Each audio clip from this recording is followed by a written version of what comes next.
Moby Dick, Chapter 4, The Counterpane. Upon waking next morning about daylight, I found Queequeg's arm thrown over me in the most loving and affectionate manner. You had almost thought I had been his wife. The counterpane was a patchwork, full of odd little party-colored squares and triangles, and this arm of his tattooed all over with an interminable Cretan labyrinth of a figure, no two parts of which were of one precise shade. Owing, I suppose, to his keeping his arm at sea unmethodically in sun and shade, his shirt sleeves irregularly rolled up at various times. This same arm of his, I say, looked for all the world like a strip of that same patchwork quilt. Indeed, partly lying on it, as the arm did when I first awoke, I could hardly tell it from the quilt. They so blended their hues together. And it was only by the sense of weight and pressure that I could tell that Queequeg was hugging me. My sensations were strange. Let me try to explain them. When I was a child, I well remember a somewhat similar circumstance that befell me. Whether it was a reality or a dream, I never could entirely settle. The circumstance was this. I had been cutting up some caper or other. I think it was trying to crawl up the chimney, as I had seen a little sweep do a few days previous. And my stepmother, who, somehow or other, was all the time whipping me, or sending me to bed supperless. My mother dragged me by the legs out of the chimney and packed me off to bed, though it was only 2 o'clock in the afternoon of the June 21st, the longest day in the year in our hemisphere. I felt dreadfully, but there was no help for it. So upstairs I went to my little room in the 3rd floor, undressed myself as slowly as possible, so as to kill time, and with a bitter sigh got between the sheets. I lay there dismally calculating that 16 entire hours must elapse before I could hope for a resurrection. 16 hours in bed. The small of my back ached to think of it. And it was so light, too, the sun shining in at the window, and a great rattling of coaches in the streets, and the sound of gay voices all over the house. I felt worse and worse. At last I got up, dressed, and softly going down in my stockinged feet, sought out my stepmother, and suddenly threw myself at her feet, beseeching her as a particular favor to give me a good slippering for my misbehavior.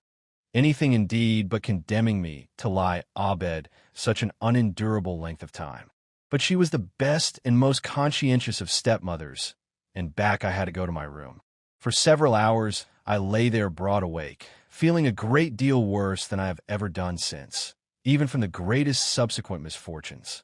At last I must have fallen into a troubled nightmare of a doze, and slowly waking from it, half steeped in dreams, I opened my eyes, and the before sunlit room was now wrapped in outer darkness. Instantly, I felt a shock running through all my frame. Nothing was to be seen, and nothing was to be heard, but a supernatural hand seemed placed in mine.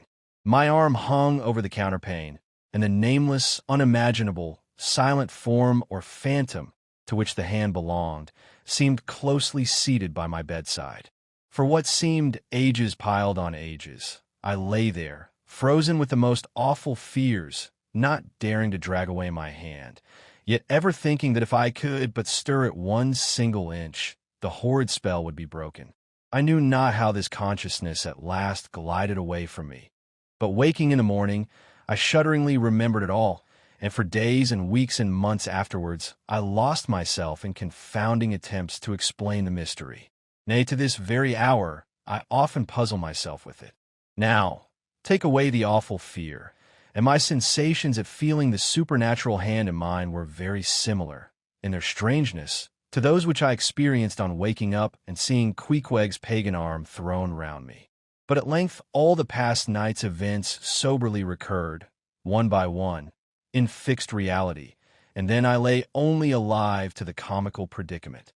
For though I tried to move his arm, unlock his bridegroom clasp, yet, sleeping as he was, he still hugged me tightly, as though naught but death should part us twain. I now strove to rouse him, Queequeg, but his only answer was a snore. I then rolled over, my neck feeling as if it were in a horse collar, and suddenly felt a slight scratch. Throwing aside the counterpane, there lay the tomahawk sleeping by the savage's side, as if it were a hatchet-faced baby. A pretty pickle, truly, thought I, abed here in a strange house in the broad day, with a cannibal and a tomahawk. Queequeg, in the name of goodness, Queequeg, wake. At length, By dint of much wriggling and loud and incessant expostulations upon the unbecomingness of his hugging a fellow male in that matrimonial sort of style, I succeeded in extracting a grunt. And presently he drew back his arm, shook himself all over like a Newfoundland dog just from the water, and sat up in bed, stiff as a pike staff, looking at me, and rubbing his eyes as if he did not altogether remember how I came to be there, though a dim consciousness of knowing something about me seemed slowly dawning over him. Meanwhile, I lay quietly eyeing him, having no serious misgivings now, and bent upon narrowly observing so curious a creature, when, at last, his mind seemed made up touching the character of his bedfellow, and he became, as it were, reconciled to the fact. He jumped out upon the floor, and by certain signs and sounds gave me to understand that, if it pleased me, he would dress first, and then leave me to dress afterwards, leaving the whole apartment to myself. Thinks I, Queequeg, under the circumstances, this is a very civilized overture, but the truth is, these savages have an innate sense of delicacy. Say what you will, it is marvelous how essentially polite they are.